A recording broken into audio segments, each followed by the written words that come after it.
Kabupaten Cianjur di Provinsi Jawa Barat membangun percontohan rumah tahan gempa bagi masyarakat terdampak gempa Cianjur. Dan untuk mengetahui informasi selengkapnya, kita akan bergabung bersama reporter Gilang Dejan. Selamat siang, Gilang, bagaimana proses pembangunan rumah tahan gempa bagi masyarakat yang terdampak gempa Cianjur ini?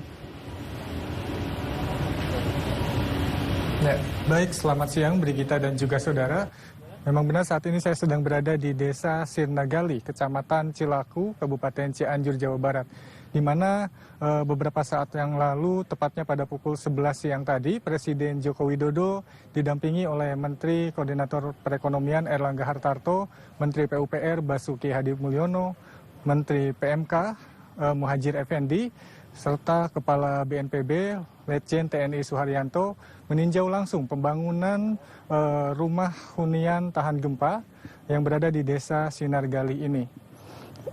Presiden Jokowi memastikan penanganan korban gempa yang dilakukan di Cianjur ini akan dilakukan secara optimal.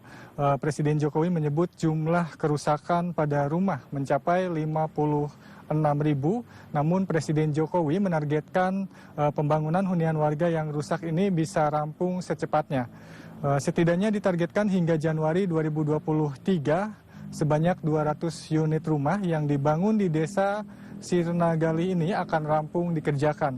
Memang nantinya akan ada dua mekanisme yang dilakukan untuk warga terdampak gempa di Cianjur ini. Pertama, bagi warga yang rumahnya rusak berat namun berada di sesar epicentrum gempa, maka akan direlokasi ke rumah hunian tahan gempa yang telah dibangun di tempat saat ini saya melaporkan.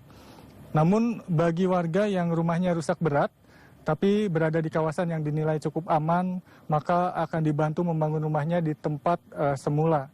Pemerintah telah menyiapkan lahan seluas 2,5 hektar di Desa Sinargali ini. Selain di lokasi saat ini saya melaporkan, ada juga di lokasi lainnya rumah tahan gempa dibangun di Desa Mulyasari, Kecamatan Mande, Cianjur dengan luas 30 hektar. Lalu mengapa rumah hunian tahan gempa, rumah instan sederhana atau RISA ini dibangun di Desa Mulyasari dan Desa Sinargali?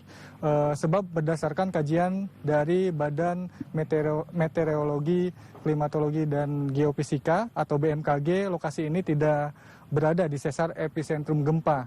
Sedangkan berdasarkan kajian dari Badan Geologi, lokasi di tanah di sekitar Desa Sinargali dan juga Desa Mulyasari ini dinilai aman untuk dijadikan hunian tetap. Rumah tahan gempa yang dibangun dengan teknologi panel struktur RISA atau rumah instan sederhana ini memang telah teruji karena sebelumnya sudah dibangun atau pernah dibangun pasca tsunami di Aceh pada tahun 2004 lalu, kemudian pada gempa di PD Jaya Aceh 2016 yang lalu, dan terakhir saat atau pasca erupsi Gunung Semeru 1 tahun yang lalu. Teknologi RISA ini juga diklaim dapat menahan gempa hingga kekuatan 7 skala Richter. Nantinya rencananya akan diserahkan sebanyak 80 unit pada tahap 1 di akhir Desember 2022, sementara sisanya 120 unit akan diserahkan pada akhir Januari 2023 mendatang. Dan yang bisa menerima rumah tahan gempa dengan teknologi RISA ini adalah warga yang rumahnya rusak berat. Untuk sementara demikian informasi yang dapat kami sampaikan. Kembali ke studio Brigita. Baik, Gilang Dejan melaporkan langsung dari Desa Sinargali, Cianjur, Jawa Barat. Terima kasih Gilang atas laporannya dan selalu waspada.